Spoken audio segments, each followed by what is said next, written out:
Business Studies Part 1, Class 11th, Chapter 3rd, Public, Private and Global Enterprise.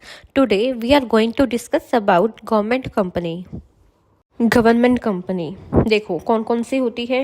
LIC, Behl, Indian oil, MTNL, NTPC, BSNL, Bharat petroleum, PNB, air India, ये सारी कौन सी है? Government company होती है।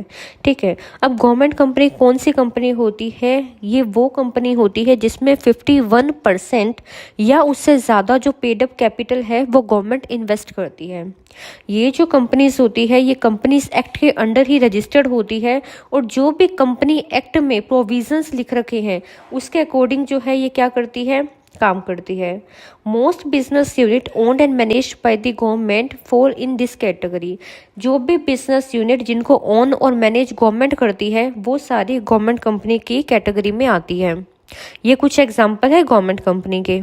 Features of government company, तो government company में कौन कौन से फीचर्स होते हैं? पहला आता है रजिस्ट्रेशन। जो गवर्नमेंट कंपनी होती है वो कंपनीज एक्ट के अंडर रजिस्टर करी जाती है।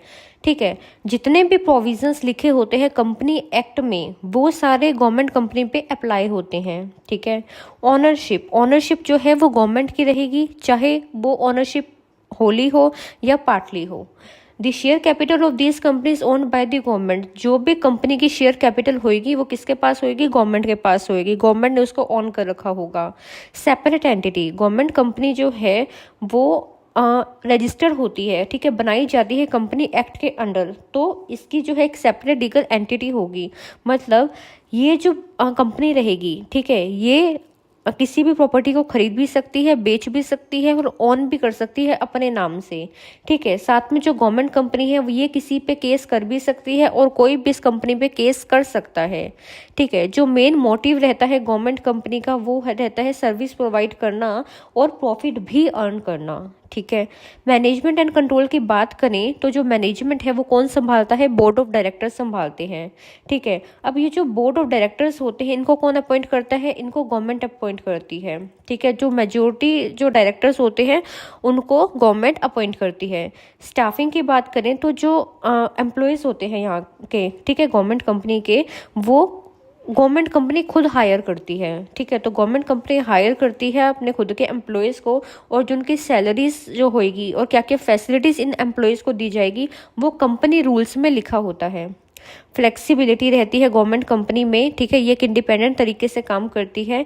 Government company enjoy autonomy and flexibility in internal operations. तो जो भी इसके इंटरनल एक्टिविटीज़ होती है उसमें इंडिपेंडेंसी होती है, फ्लेक्सिबिलिटी होती है, मतलब कुछ भी चेंज लाना हो तो ला सकते हैं। ठीक है, it has its rules and regulations, इसके खुद के रूल्स एंड रेगुलेशंस होते हैं और साथ में जो rules and regulations company act के होते हैं वो भी ये कंपनी फॉलो करती हैं।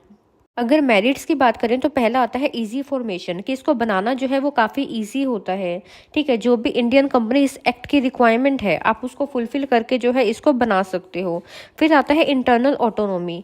एक गवर्नमेंट जो कंपनी होती है वो इंडिपेंडेंट तरीके से काम करती है। ठीक है, इसमें उतनी ज़्यादा जो है वो पॉलिटिकल इंटरफेरेंस या जो मिनिस्ट्री का कंट्रोल होता है वो इसकी डे टू डे फंक्शनिंग में नहीं होता है। ठीक है, प्राइवेट पार्टिसिपेशन, ठीक है, ये बोलता है through government company device the government can avail of the management skills, technical know-how and expertise of the private sector and foreign countries। ये बोल रहा है कि गवर्नमेंट कंपनीज को, ठीक है, अगर कोई मैनेजमेंट स्किल्स चाहिए, ठीक है, टेक्निकल कोई स्किल्स चाहिए, नो हाउ मतलब नॉलेज और स्किल, ठीक है, तो अगर टेक्निकल नो हाउ चाहिए या एक्सपर्टीज चाहिए तो वो प्राइवेट सेक्टर्स को भी इसमें क्या कर सकता है? पार्टिसिपेट करने दे सकता है और फॉरेन कंट्रीज को भी। ठीक है, ईजी टू ऑल्टर, ऑल्टर का मतलब होता है चेंज करना। ठीक है, तो थोड़ा बहुत जो है हम इसमें चेंज ला सकते हैं।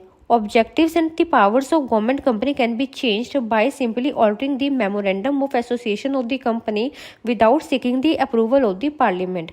ये बोल रहा है कि अगर हमें कोई ऑब्जेक्टिव में चेंज लाना है, ठीक है, कि कंपनी का क्या ऑब्जेक्टिव है, क्या पावर रहेगी, ठीक है, तो उसमें जो है हम कंपनी में चेंज ला सकते हैं। कैसे? मेमोरेंडम ऑफ एसोसिएशन को चेंज करके।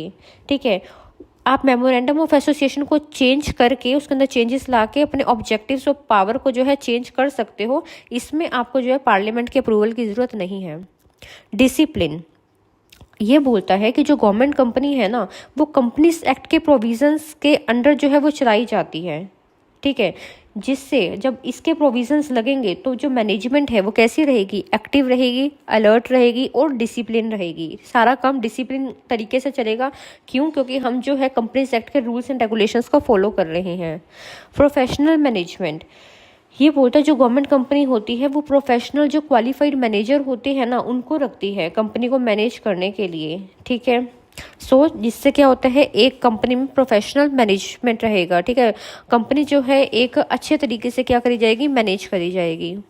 अगर हम डीमेरिट्स की बात करें, डीमेरिट्स ऑफ गवर्नमेंट कंपनी, पहला आता है लैक फ्लेक्सिबिलिटी, ठीक है। मतलब जो गवर्नमेंट कंपनी होती है उसको जो है वो पॉलिसीज और जो रूल्स एंड रेगुलेशंस है उसको फॉलो करना होता है। वो रूल्स एंड रेगुलेशंस जो पार्लियामेंट में बनाए गए हैं, लेजिस्लेटिव में बनाए गए हैं, और इनके रूल्स को चेंज करना जो है वो इजी नहीं होता है। वो रिजिड होते हैं, वो एक जैसे रहते हैं, उसको हम फ्लेक्सिबल या चेंज नहीं कर सकते हैं। फिर आता है लैक ऑफ मोटिवेशन। ये बोलता है जो गवर्नमेंट कंपनी में ऑफिसर्स काम करते हैं, ठीक है, डायरेक्टर्स काम करते हैं, वो इतना ज़्यादा इंटरेस्ट नहीं लेते हैं इनकी एक्टिविटीज़ में, कंपनी की एक्टिविटीज़ में। क्यों इंटरेस्ट नहीं लेते हैं? क्योंकि उनको पता है कि जो हम काम करेंगे ना, उसके बदले में हमें एक फिक्स्ड सैलरी मिलेगी, फिक्स्ड रेम्यूनरेशन मिलेगा, हमें कोई भी जो है वो प्रॉफिट में शेयर नहीं मिलेगा, ठीक है। तो इसकी वजह से जो है वो इतना इंटरेस्ट नहीं लेते हैं वो किस में, डेली एक्टिविटीज़ में। फिर आता है पॉलिटिकल इंटरफेरेंस।